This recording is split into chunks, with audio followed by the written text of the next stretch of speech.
Good day to everyone. So ngayon po, ang tatalakayin po natin ngayon is Grade 8 4th quarter review ng mga lessons.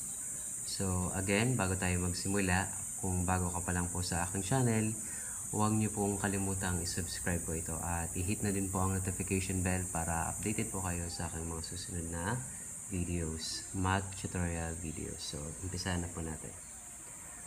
Halimbawa po, meron tayong illustration na ganito.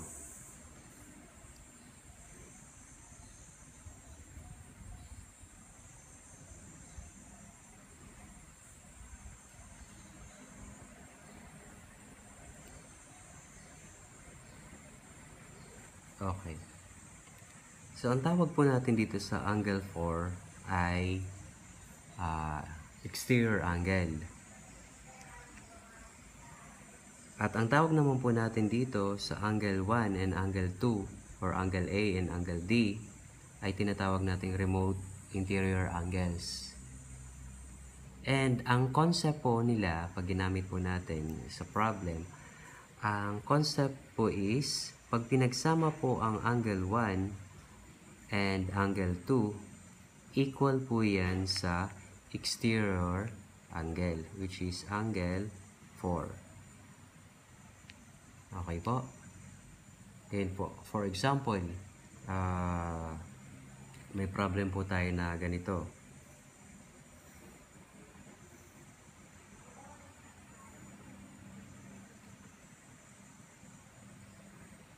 And may question mark yan. Lagyan natin ng label para mas madali nyong maintindihan. Okay. So, ang hinahanap natin is angle U. Paano ba natin mahahanap ang value ng angle U? Eh, kulang naman yung mga angles ng triangle. Meron tayong dalawang paraan. Una, pag nakabuo yung dalawang angles ng linear pair of angles, linear pair, halimbawa po itong dalawang angle na to, this is linear pair. So, ibig sabihin, 180 degrees yan. Ano? Yung kabilang angle is 120. So, ano po ang kulang dito na measure para maging 180? Correct. That is 60. Okay. Pag pinagsama po ang tatlong angles ng tatlong triangles, angle U plus angle R plus angle S, ang result po niyan is 180. Para mahanap natin yung angle U, i-add po natin itong dalawa, 50 plus 60. So, 50 plus 60 is 110. Then, ima-minus natin sa 180. So, ang result po, ang angle U is 70 degrees. So, yan po ang value ng angle U. Okay, next.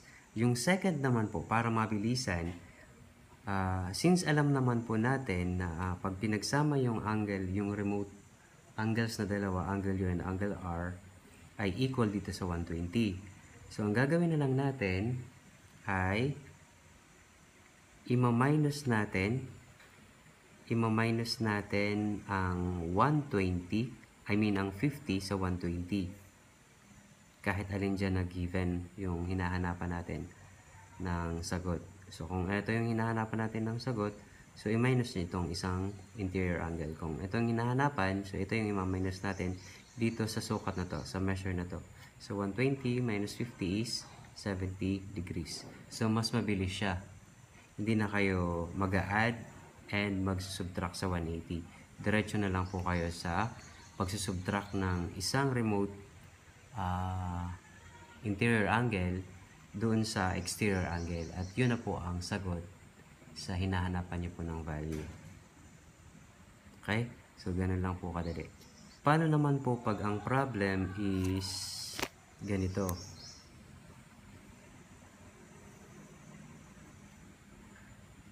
(49 degrees, 68 degrees,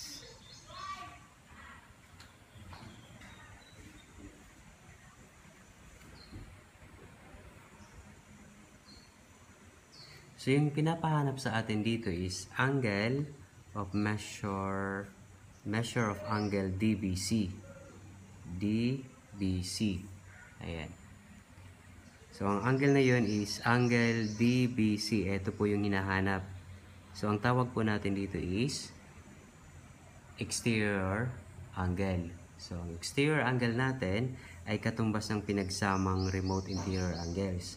So, ang mabilisan nating sagot, wala na tayong pahaba-haba pa, i-add nyo lang po yung dalawang remote interior angle, yun na po ang sagot nyo. So, 49 plus 68 equals 117 degrees. Siya na po ang sukat ng angle DBC. So, ang angle of DBC natin, measure of angle DBC is 117. So, ganun lang po kadali ang pag-solve ng ganitong klase ng problem. Paano naman po kung ang problem po ay ganito?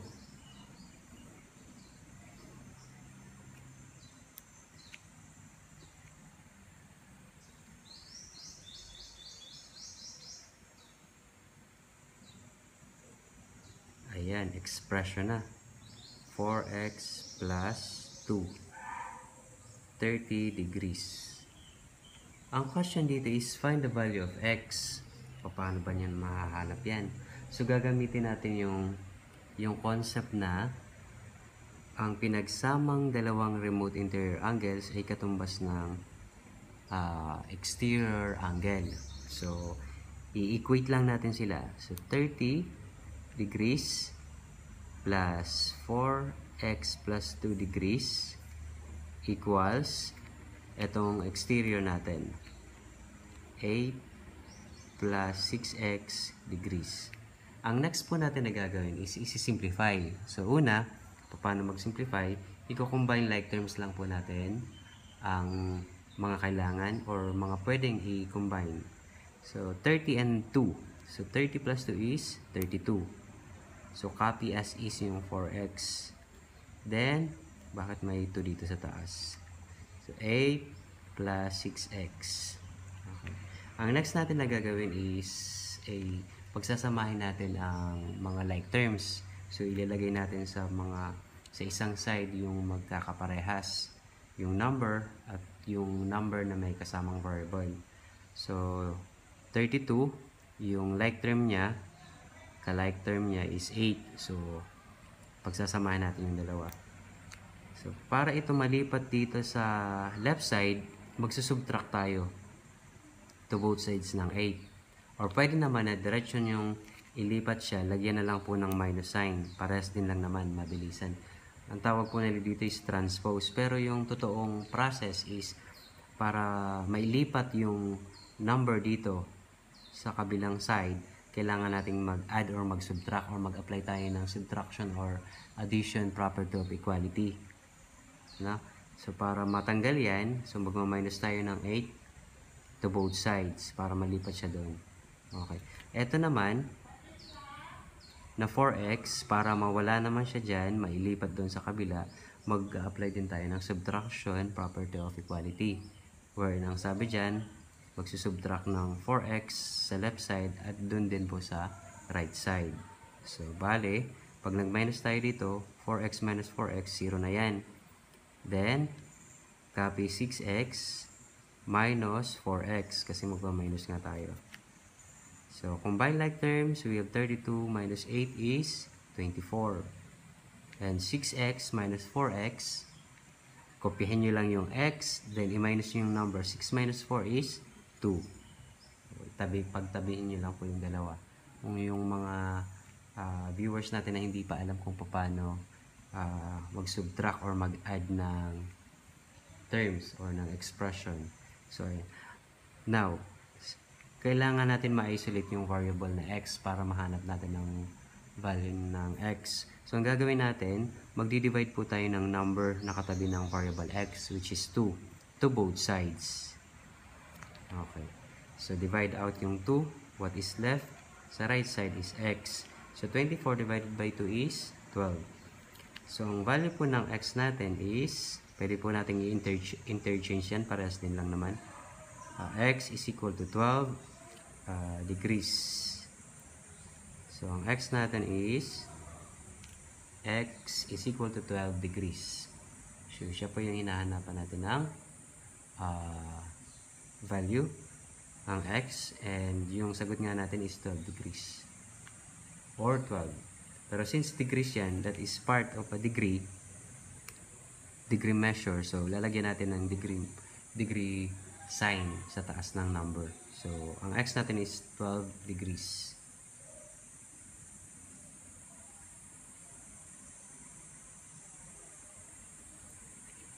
So, ganun lang po natin gagamitin yung concept ng exterior angle sa remote interior angles. Tandaan po palagi na ang pinagsamang dalawang remote interior angles ay katumbas ng exterior angle.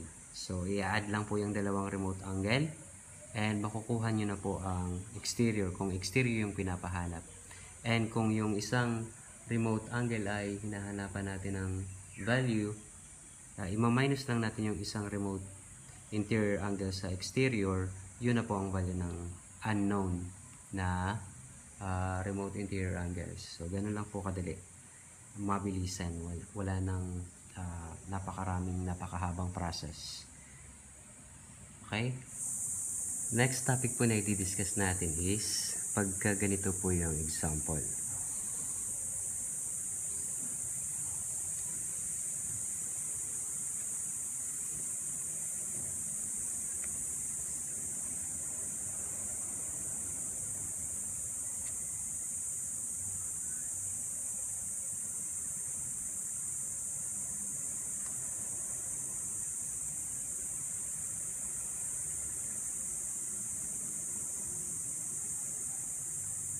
Ayan. So, ang unang tanong po is, paano daw pag ang measure ng MI, segment MI is equal to 15. Then, yung IX daw, segment IX is equal to 12. The question is, ano daw ang masasabi natin sa angle 1 and angle 3? Angle 1 and angle 3. Kung itong MI is 15 and ang IX is 12, ano daw ang masasabi natin sa angle 1 and angle 3? Mau-observe natin na ang IX ay opposite ng angle 3. Then, yung MI naman ay opposite ng angle 1. And mapapansin niyo po, mas malaki yung 15 kaysa sa 12. Ibig sabihin, ang angle na opposite sa MI, which is angle 1, is greater than angle 1 is greater than angle 3. Next question. Paano daw pag ang measure of angle 1 is 60 degrees? 65 degrees, I mean. And ang measure ng angle 3 is 50 degrees. Ano naman daw ang masasabi natin sa sides MI and IX? So, ang angle 1, 65. Ang angle 3 is 50. So, ibig sabihin naman, pag mas malaki yung angle, sukat ng angle, so, ang mas malaki ang sukat is angle 1 kasi 65. Samantalang yung angle 3 is 50. Ibig sabihin, ang opposite niya na side is longer doon sa angle na may maliit or smaller measure. So, ibig sabihin, ang segment MI is greater than segment IX. Ayan. Tatandaan nyo po palagi, kung malaki yung angle, ibig sabihin mahaba po ang opposite side niya. Pag maliit yung angle, ibig sabihin maliit din po ang, maikli din po ang sukat ng opposite side niya. So, yun lang po ang tatandaan pagdating sa ganitong lesson. Next po. Paano daw po kung ang measure ng angle 2 is 65 degrees. Then ang measure ng angle 3 is 50 degrees. Ano daw po ang sukat ng angle 4? Ano daw ang sukat ng angle 4? Question mark. So kung ang angle 3 ay 50 at ang angle 2 is 65 degrees, ano po ang sukat ng angle 4? Okay. So ang angle 4 natin, tatandaan nyo po palagi yung triangle inequality theorem number 3 natin, na katumbas po ng angle 4 ang pinagsamang angle 2 and angle 3. So, ang sukat po ng angle 4 is pagsasamahin lang natin yung angle 2 at saka angle 3. So, 65 plus 50 is 115. So, ang angle 4 po natin is 115 degrees. Okay? So, ganyan nyo lang po i-analyze ang problem na ganyan, na ganito. Okay? Intindihin niyo po ng mabuti. Next lesson po natin na i-review ay ang triangle inequality. For example, meron tayong 2 cm, 3 cm, and 5 cm. Ito yung mga lengths ng triangles. So, ang tanong daw po is, given the sides, makakabuo ba daw ng triangle? So, sabi dun sa concept na ang triangle inequality, ini-state ay yung pinagsamang dalawang sides daw ay dapat mas malaki doon sa remaining side. Doon lamang po nasa-satisfied ang inequality statement, triangle inequality, na maka-form ng triangle yung tatlong sides. Ngayon, kung hindi po yun masatisfy, na sinasabi nga na the sum of the two sides is greater than with the remaining side of the triangle. So, kung hindi po nasasatisfy yung theorem na yun, wala po kayong triangle. Ibig sabihin, hindi po possible na magkaroon ng triangle sa tatlong sides na yan. Okay? So, i-check natin. So, pag pinagsama daw natin unahin natin yung dalawa, 2 and 3, ay mas malaki daw sa 5. So, 2 plus 3 is 5. And 5 is 5 is greater than 5. Ang sabi dito. So, false. Dahil ang 5 is equal to 5. So, ibig sabihin, dyan pa lang, pag nag-false na, isang beses pa lang yung pag-try, false na kaagad. So, ibig sabihin, hindi po mabubuo ang triangle dito. You cannot form a triangle with these three sides. Next example. Ang example naman natin is 3, 4, and 5. So, try natin. 3 plus 4 is greater than 5. 3 plus 4 is 7 is greater than 5. So, 7 is greater than 5 is check. So, pero huwag po muna kayong makampante. Kailangan masatisfy natin lahat ng sides. Maubos natin. So, i-add naman natin ang 3 and 5. 3 plus 5 is greater than 4. So, 3 plus 5 is 8 is greater than 4. Okay, true or check. So, another last. Ano pa bang hindi natin na-add? So, i-add natin ang 4 and 5. 4 plus 5 is greater than 3. And 4 plus 5 is 9 is greater than 3. Okay, 9 is greater than 3. So, check and true. So, ano lang bang hindi natin na-add? Lahat na. Lahat na natin. 4 and 3, meron na. 5 and 3, meron na din. 5 and 4, meron na. So, ibig sabihin, pag nasatisfy natin yung tatlo, so, given these sides, makaka-form tayo ng triangle.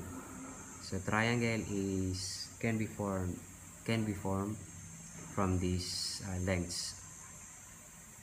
Okay? So, ganun lang po ang pag-apply ng triangle inequality theorem. Tatandaan nyo po palagi na dapat masatisfy po lahat ng sides. I mean, pag pinagsama po yung dalawang sides, ay mas malaki doon sa remaining side. dapat maubos nyo po yung lahat. Huwag muna kayong makampante sa isa na true na kaagad siya. Dapat maubos nyo talaga. So kung nasatisfy yung tatlo, pag pinagsama yung mga dalawang sides ng triangle at mas malaki sa remaining, so therefore makakabuo ng triangle sa tatlong sides na yun. Okay? So, ganun lang po kadali yung pag-apply ng triangle inequality theorem. Tatandaan lang po palagi na mas malaki dapat yung dalawang sides doon sa remaining side. Halimbawa, meron tayong given na triangle A, B, C.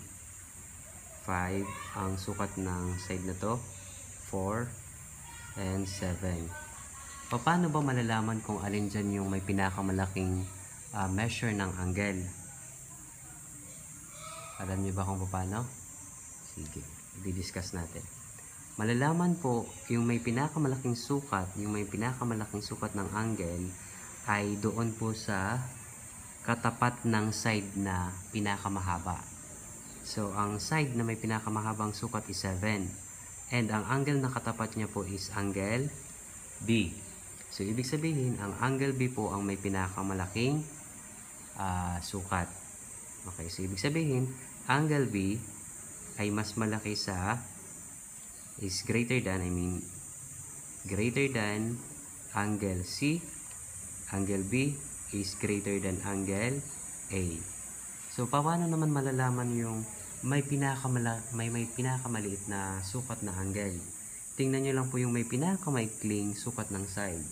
So, ngayong pinakamaikling side is 4, which is side AB.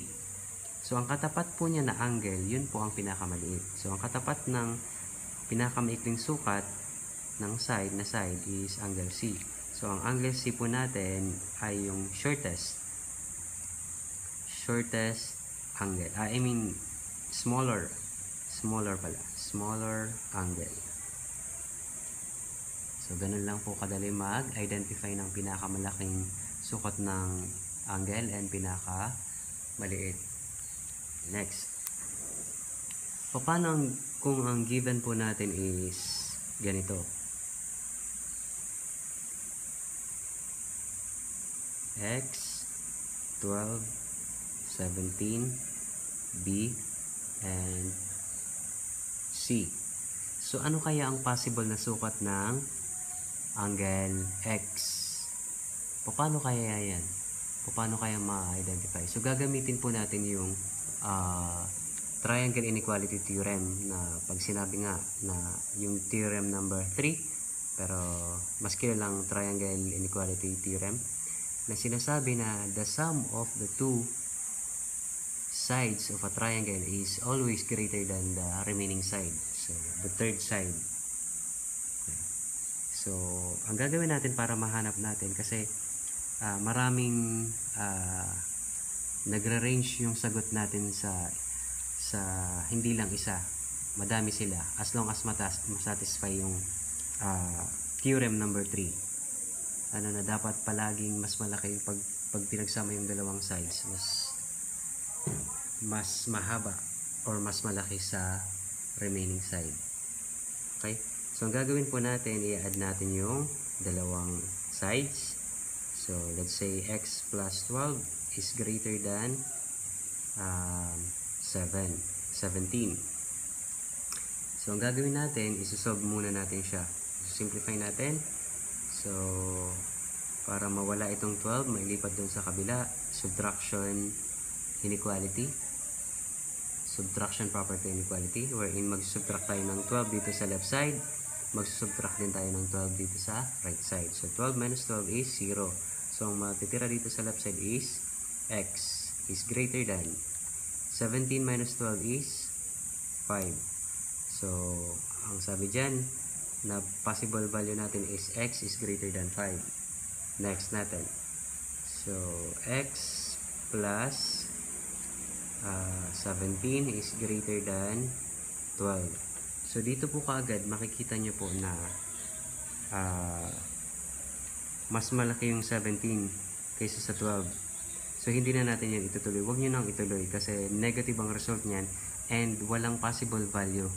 Hindi sinasama yung mga negative values sa always positive lang. So, pag nangyari, nakita nyo po na ang isang side ay mas malaki ang dito sa katabi ng kasama ng x ay mas malaki doon sa isolated na number, which is 12.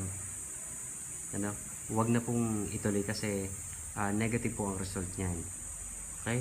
O, kahit i-check natin, so magsisubtract tayo ng 17 para mawala itong 17 dito sa left side, may ilipat din sa kabila, so 0 na yan, is greater than 12 minus 17. So ang result niyan is negative 5. So hindi po ginagamit ang negative na value. So ang next natin is x is greater than 12 plus 17 is greater than x. So combine natin, 12 plus 17 is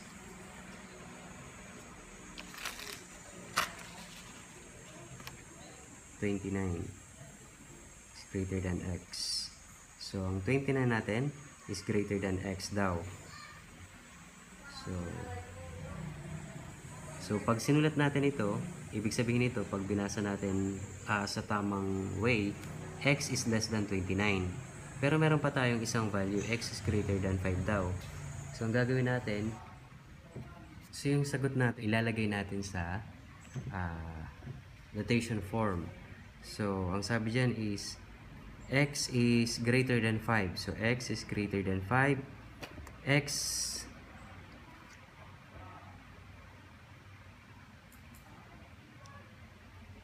is less than 29. So, x is less than 29. So, ibig sabihin, nagre-range po ang sagot natin. Hindi po kasama ang 5, hindi rin po kasama ang 29. Okay? So, ang sagot natin is 6 hanggang 28. Hindi kasama ang 5 and 29. Bakit? Kung ang x natin is 5, so 5, 12, and 17. Pag pinagsama po itong dalawa, ang result is 17. So, hindi natin ma-justify yung triangle inequality theorem number 3. Na pag pinagsama daw yung dalawang sides, ay mas malaki doon sa remaining side. So, hindi po tama. Dito naman po, kung ang x natin is 29, 12, and 17. Pag pinagsama naman po natin itong dalawang sides na to, the result is 29. So, equal. So, ma-violate natin or hindi natin ma-justify yung triangle inequality theorem na mas malaki dapat yung pinagsamang dalawang sides doon sa remaining side. So, ganun lang po ang pag-solve natin ng range ng value ng x para masatisfy natin na tama yung value natin ng x. So, either po dito sa loob, kahit ano po ang gamitin nyo, maliban lang po sa 5 and 29. Maliban sa 5 and 29.